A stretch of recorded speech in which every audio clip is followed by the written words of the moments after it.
उसमें कुछ तमाम सारी चिंताएं हैं, उन चिंताओं को दूर करने की बात करेंगे, वैक्सीनेशन की प्रोसेस को कैसे दूर करें, और जो आखिरी चरण होगा भैया जी कहीं का, उसमें हम बहुत छोटे बच्चे कौन सी बीमारी से परेशान हो रहे हैं और कौन सी बीमारी बड़े घातक तौर से आगे बढ़ रही है ब्लैक फंगस के बाद, इस पर भी हम बातचीत करेंगे और डॉक्टर्स हमारे साथ होंगे। सबसे पहले हम इस वक्त अनुराग त्रिपाठी जी का स्वागत करेंगे, सचिव हैं सीबीएसई बोर्ड के, हमारे साथ जुड़ रहे हैं। Thank you so much sir, बातचीत करने के लिए हम आपका बहुत बहुत स्वागत है। और सवाल की जो प्रक्रिया है, मैं सीधे सीधे जो बच्चों के सवाल आज आए हैं, क्योंकि भैया जी कहीं मैं वो जरूर जानना चाहता हूं कि सर सबसे पहले तो ये जानना चाहते हैं कि क्या प्रक्रिया रहेगी खासतौर से रिजल्ट बनाने को लेकर।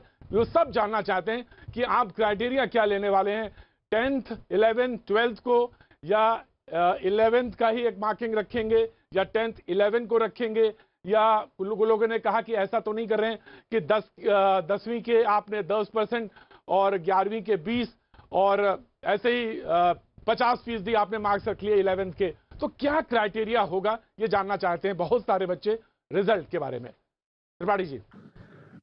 जी, देखिए सबसे पहले तो मैं बच्चों को बधाई दूंगा कि जो एक तनाव उनका 3 महीने से बना हुआ था वो खत्म हुआ।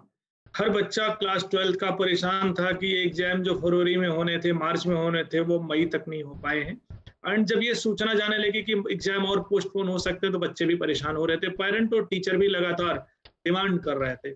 बच्चे परीक्षा से नहीं भागते, लेकिन वो चाहते थे कि समय पर परीक्षा और समय पर रिजल्ट निकले, जिससे उनका फर्दर नया सेशन शुरू हो और एडमिशन की प्रोसेस हो। तो मैं धन्यवाद दूंगा ऑनरेबल प्राइम मिनिस्टर को, एजुकेशन मिनिस्टर को और पूरी मिनिस्ट्री को, जिन्होंने समय पर हमें सपोर्ट किया, मोटिवेट किया और एक निर्णय की स्थिति में हम लोग पहुंचे और फाइनली एग्जाम कैंसिल करके दूसरे ऑब्जेक्टिव क्राइटेरिया पर रिजल्ट देने की प्रोसेस हमने स्टार्ट की।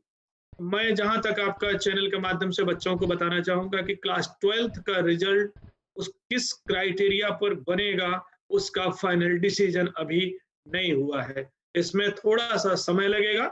बच्चे, पेरेंट, टीचर वेट करें, एंजाइटी में ना रहें, पैनिक ना हो, र्यूमर पर नहीं जाएं।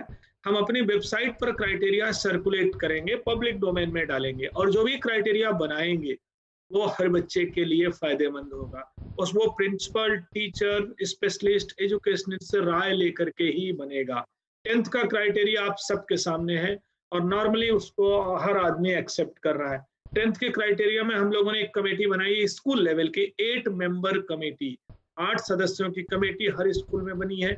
स्कूल प्रिंसिपल उसको चेयर कर रहे हैं, बाकी दूसरे स्कूलों के मेंबर भी हैं। वो कमेटी बच्चों के pre board, mid term, unit test, previous performance, बाकी ईयर की परफॉर्मेंस के साथ साथ उनके इंटरनल प्रैक्टिकल प्रोजेक्ट को असेस करेगी और प्रपोज करेगी। कमेटी स्कूल लेवल की है, प्रिंसिपल और टीचर अपने बच्चों को लेकर सेंसिटिव रहते हैं, अतः किसी तरह की इनजस्टिस नहीं होगी। क्योंकि कमेटी 8 मेंबर्स की है, इसलिए हम ये भी उम्मीद करते हैं कि जस्ट एंड प्रॉपर अपनी रिपोर्ट सबमिट करेगी और हम सही रिजल्ट दे सकेंगे। लेकिन 12th में क्या क्राइटेरिया होगा ये अभी कुछ समय आपको इंतजार करना पड़ेगा। Please wait. ठीक है सर, थोड़ा सा आप हमारी धड़कनें बढ़ाना चाहते तो ठीक है, कोई बात नहीं, लेकिन मैं ये जानना चाहता हूं कि आपने कहा सब संतुष्ट होंगे। एक चीज है संतुष्ट, और एक चीज होती थी, अगर मैं कहूं कि यूपीएससी के टॉपर के बाद अगर किसी का सबसे ज्यादा इंतजार रहता था तो सीबीएसई के टॉपर का, किसने टॉप किया पूरे देश में। तो क्या इस बार होगा वो, और हम सारे पत्रकार और सारे लोग भागेंगे उस तरफ कैमरा लेके कि या इस बार नहीं, बिल्कुल कोई टॉपर नहीं होगा, तो कैसे बनाएंगे? सामान्य रूप से सबको नंबर दे देंगे या कुछ नहीं, उनके मेरिट्स होंगे, नहीं ही इज द टॉपर, ये एक व्यक्ति है जिसने टॉप किया है, तो ये होगा इस बार या नहीं होगा इस बार? देखिए, सबसे पहले तो मैं आपसे निवेदन करूंगा कि सीबीएसई टॉपर्स के नाम नहीं निकालता है और हम डिस्करेज करते हैं इस प्रक्रिया को कि सिस्टम में एक आदमी नंबर 1 है और बाकी सब उसके पीछे लाइन लगा के खड़े। ऐसा नहीं होता।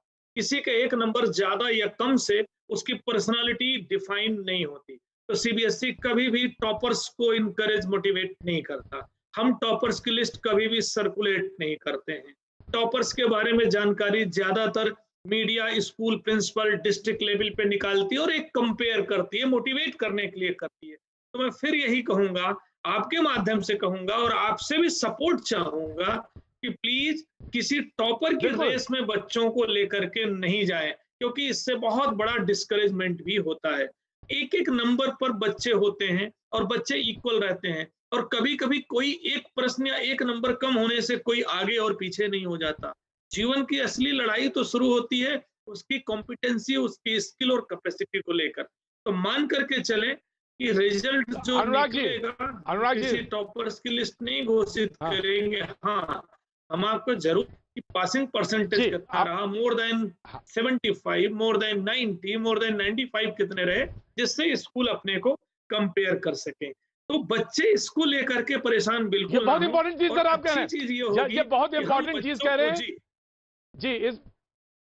जी, इस बात बहुत इंपॉर्टेंट चीज आपने कही कि हम मोर देन 75, 85, 90 और 95 के ऊपर के एक लिस्ट जारी करेंगे, और ये क्राइटेरिया होगा। और हम कोई टॉपर की लिस्ट तो नहीं निकालते हैं, ये तो मीडिया निकालता है या वो ढूंढता है। तो हम ये मान के चलें इस बार कि एक ऐसी लिस्ट आएगी जिसमें सिर्फ आप इस तरह की कोई रूपरेखा रखेंगे सामने। अनुराग जी। जी, देखिए ऐसा है कि कोविड का संकट एक ऐसा समय जिसमें देश और दुनिया का हर व्यक्ति परेशान है, और हम भी मिल करके बेस्ट एफर्ट कर रहे हैं कि एक ऐसा सॉल्यूशन लेकर के आए जिससे कम से कम बच्चों को तनाव मिले। एक तो वो कोविड और हेल्थ को लेकर के परेशान है, वो स्कूल नहीं जा पा रहे हैं, दोस्तों से नहीं मिल पा रहे हैं, बहुत सारे बच्चों के और भी साइकोलॉजिकल रीजन है। ये समय है जब हम उनको सपोर्ट करें। हम एक और तनाव नहीं देना चाहते, इसलिए हम एक ऐसा रिजल्ट लेके आएंगे, एक ऐसा क्राइटेरिया लेके आएंगे जहां बच्चे हैप्पी मोड में होंगे, खुश होंगे, प्रसन्न होंगे कि उनके साथ इनजस्टिस नहीं हुआ है। तो दिस इज द टाइम जब हम बच्चों को किसी नंबर की रेस में, किसी तनाव में, किसी क्राइटेरिया में उलझा करके एंजाइटी बढ़ाएं और तनाव दें। इट विल बी बेटर कि हम उनको साइकोलॉजिकल सपोर्ट दें और मोटिवेट करें कि जो भी होगा वो अच्छा होगा, और नंबर अंतिम नंबर नहीं होते हैं, अंतिम परीक्षा नहीं होती है, जीवन तो इसके आगे शुरू होगा। अनुराग जी, बिल्कुल बिल्कुल एक बात आना, मैं आपने कहा कि एक लिस्ट होगी, जो वो मैं चाहता हूं फिर से इलाबोरेट कर दें, क्योंकि मैं आपका सपोर्ट कर रहा हूं। मैं इस बात का बिल्कुल झंडा लेके आगे चलने वाला हूं कि कोई टॉपर ना हो, या टॉपर जैसी कोई चीज हो, या आप नहीं उसको पढ़ाते, तो मैं बिल्कुल मानने वाला हूं। लेकिन आप बताइए, किस, जो आपने कहा एक सेंटेंस बोला था कि किस तरह के कैटेगराइज करेंगे आप, या कैटेगरी के हिसाब से सीबीएसई निकालेगा, वो मैं जानना चाहता हूं। देखिए ऐसा है कि परसेंटेज को लेकर। जब सीबीएसई अपना रिजल्ट निकालती है, तो हम नॉर्मली ये बताते हैं कि पासिंग परसेंटेज कितना रहा। पिछले वर्ष केंद्रीय विद्यालय, नवोदय विद्यालय का पासिंग परसेंटेज मोर देन 99.5% था। हम ये भी बताते हैं कि कितने बच्चे ऐसे हैं जो बच्चे जो हैं मोर देन 75% लाए, 80% लाए, 90% लाए, उससे एक प्रोग्रेस पता चलती है। हम सब्जेक्ट वाइज भी देखते हैं कि किस सब्जेक्ट की परफॉर्मेंस डाउन गई, किसकी परफॉर्मेंस बहुत अच्छी गई, वो एक एनालिसिस होती है। हम बेटर यह है कि आज की डिबेट इस मुद्दे को हम ना लेकर के जाएं कि हम क्या लिस्ट निकालेंगे। बेटर ये हम इस इशू पर बात करें कि 12th का क्राइटेरिया जल्दी से जल्दी निकलेगा, तब तक बच्चे वेट करें, धैर्य रखें, और result as early as possible हम निकालेंगे, जिससे उनको फर्दर एडमिशन में कोई डिले का सामना या नुकसान का सामना नहीं करना पड़े। सर, सब लोग प्रसन्न हो, सब लोग हंसें, खुशी हो, ये तो बहुत अच्छी बात है। ये भी बात आपकी बिल्कुल सच है कि दुनिया कोरोना के बाद वैसी नहीं होगी। जब खत्म होगा कोरोना, जरूर खत्म होगा, ये भी मुझे विश्वास है। तो जब वैसी दुनिया नहीं होगी जैसी दिख रही है इस समय, ये भी सच है, बदली हुई होगी। लेकिन सर, एक फैसला लिया गया था central university common entrance test का, तो उन्होंने कहा था इस बार करवाएंगे। अब उन्होंने कहा नहीं, मैं मार्क्स पे ही चले जाएंगे, संभव नहीं है एंट्रेंस करवाना, सारी सेंट्रल यूनिवर्सिटीज ने कहा है। तो अब सवाल ये है कि ये जो हंसी खुशी बच्चों के बारे में बात हो रही है, वो दिक्कत में आएगी जब आप नंबर्स के क्राइटेरिया रखेंगे, एक जैसे नंबर्स होंगे, तो कैसे फर्दर, जैसे दिल्ली यूनिवर्सिटी में किसी को आना है, या किसी यूनिवर्सिटी के जैसे एंट्रेंस एग्जाम होते थे, वो नहीं होंगे, इस बार मार्क्स से ही होंगे सारे। खासतौर से दिल्ली यूनिवर्सिटी की बात करें, सारी निगाहें इधर रहती हैं, मुंबई में रहती हैं, तो कैसे होगा, नंबर्स को कैसे कैटेगराइज करेंगे, तो सो दैट कि वो एंट्रेंस में उनको, या फर्दर यूनिवर्सिटी में, सॉरी, एडमिशन में दिक्कत ना हो। देखिए, हम लोग दिल्ली में बैठे हैं और दिल्ली की न्यूज हमारे पास ज्यादा होती है, इसलिए दिल्ली यूनिवर्सिटी को बहुत ज्यादा महत्व दे करके हम प्रश्न करते हैं कि क्या होगा। दिल्ली यूनिवर्सिटी के अलावा भी देश में मोर देन 100 यूनिवर्सिटीज हैं जहां बच्चे एडमिशन लेते हैं। बच्चे इंजीनियरिंग में जाते हैं, बच्चे मिसाल के तौर पे लखनऊ मेडिकल यूनिवर्सिटी में मान जाते लेते हैं, हैं बच्चे सर, लखनऊ यूनिवर्सिटी मान लेते हैं, जैसे इनका भी एंट्रेंस होगा, उनका भी एंट्रेंस होता है, उनका भी एंट्रेंस होता है, उनका भी एंट्रेंस होता है। अब सवाल ये है कि वो मार्क्स क्या होंगे, मार्क्स की क्राइटेरिया कैसे तय करेंगे, ये जानना चाहते मैं हैं। आपका उत्तर दे रहा हूं, मुझे अवसर देंगे तो मैं अपनी बात पूरी करता हूं। तो पहली चीज तो मैं ये कह रहा हूं कि देयर आर मेनी यूनिवर्सिटीज जहां पर एंट्रेंस होता है और बहुत सारी हैं जो मेरिट बेस्ड पे लेती हैं, ठीक है ना। अकेली दिल्ली नहीं, बहुत सारी यूनिवर्सिटीज हैं जहां मेरिट हो सकता है या जहां एंट्रेंस हो सकता है। इस वर्ष चूंकि कोविड की एक्सेप्शनल कंडीशन है, जब majority of the boards exam को कैंसिल करके किसी दूसरे क्राइटेरिया पर रिजल्ट देंगे।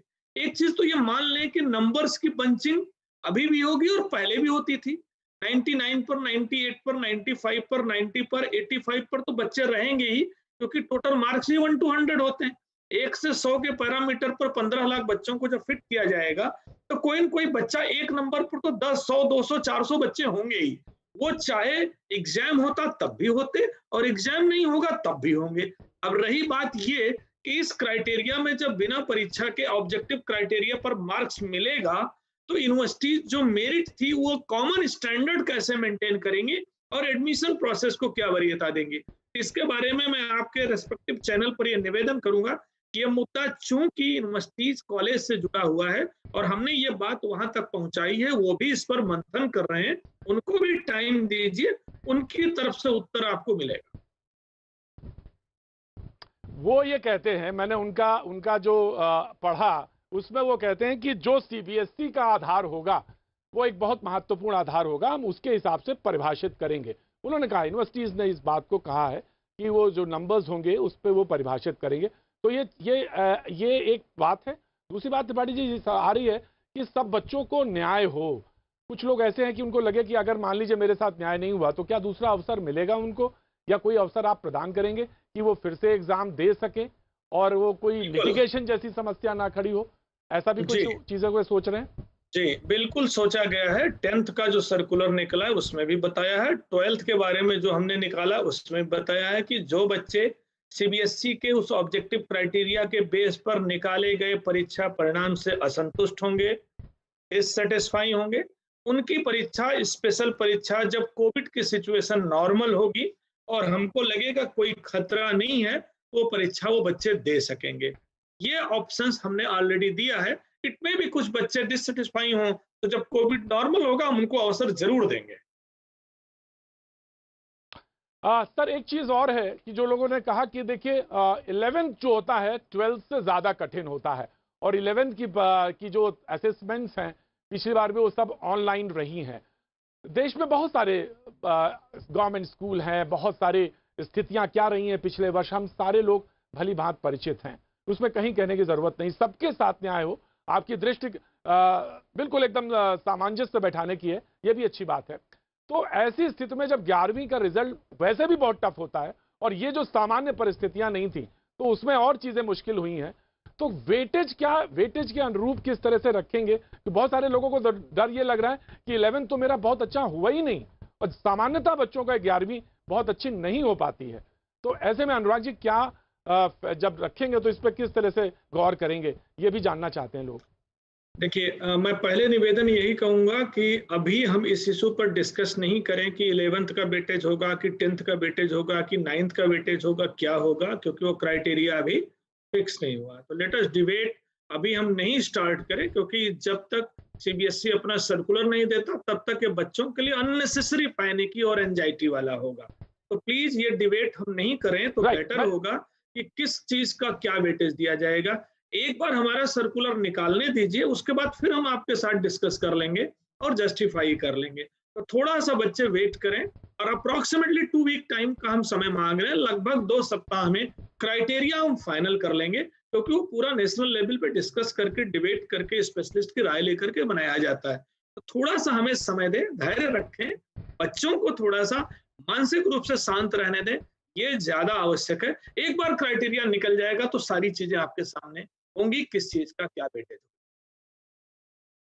आप सजेशंस हैं, बहुत सारे लोगों ने कहा, शिक्षाविद हैं, उन्होंने ये कहा, उनको चिंता भी थी कि जो क्रीम है हमारे देश की, हमारा क्रीम से मतलब ये है कि जो भविष्य बहुत मेधावी छात्र हैं उनके साथ न्याय हो, ये बहुत महत्वपूर्ण चीज है। आप मेधावी छात्र को उसके साथ उसका न्याय प्रक्रिया में बिल्कुल एकदम उसको सही परिप्रेक्ष्य में रखा जाए, ये भी एक बहुत महत्वपूर्ण विषय है। तो ऐसे उन्होंने कहा कि क्या कोई वाइवा जैसी चीज रखी जा सकती है, या 5 मिनट का वाइवा, या कोई किसी डिजिटल फॉर्मेट के जरिए, या किसी तरह से, ये कोई सजेशन है? बहुत सारे लोग जानना चाहते हैं, इस तरफ कोई सुझाव आए हैं आपके पास?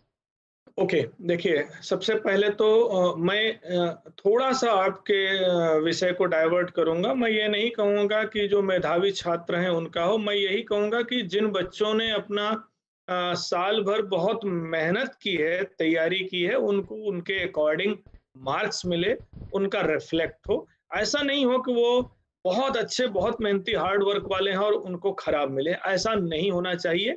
और हमारा जो प्लेटफॉर्म होगा, क्राइटेरिया बहुत ब्रॉडर होगा, वहां यह नुकसान नहीं होगा। जहां तक वाइवा की बात है, ऐसा कोई विचार सीबीएसई के पास नहीं है कि हम इंडिविजुअली बच्चों का वाइवा लेकर के लेंगे।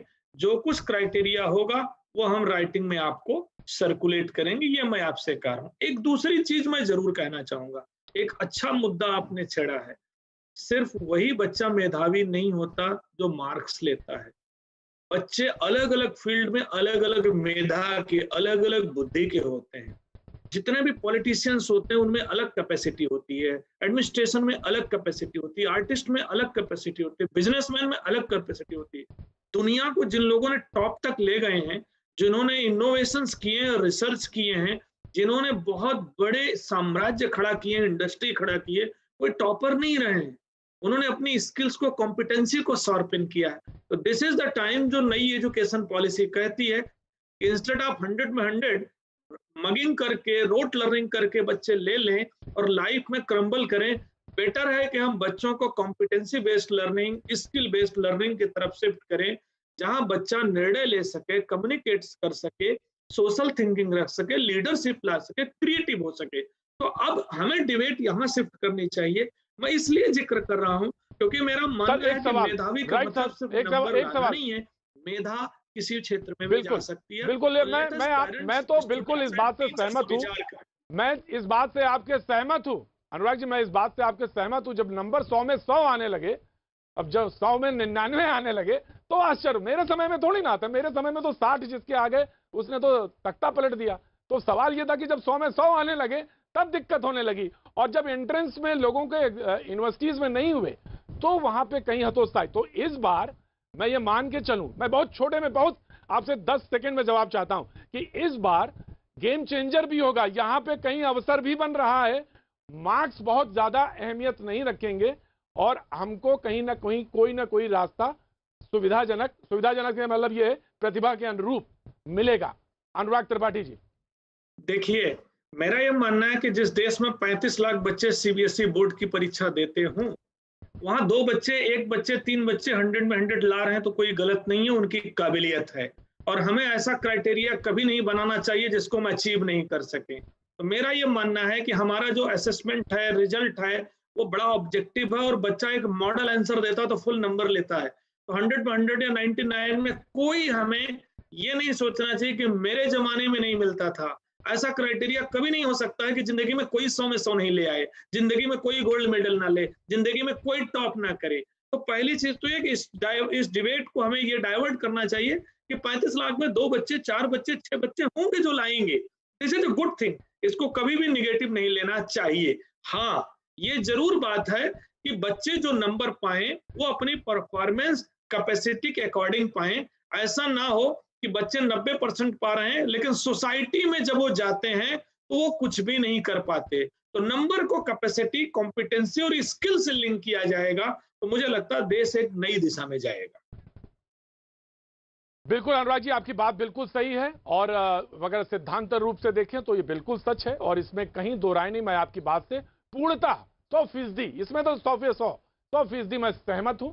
यूनिवर्सिटीज का जो क्राइटेरिया होगा निश्चित तौर से सीबीएसई के इसी धरातल पर होगा और इसी सोच के अनुरूप होगा। जो बच्चे जाना चाहते हैं यूनिवर्सिटीज में अपनी इच्छा अनुसार उनको इसका चांस मिलेगा।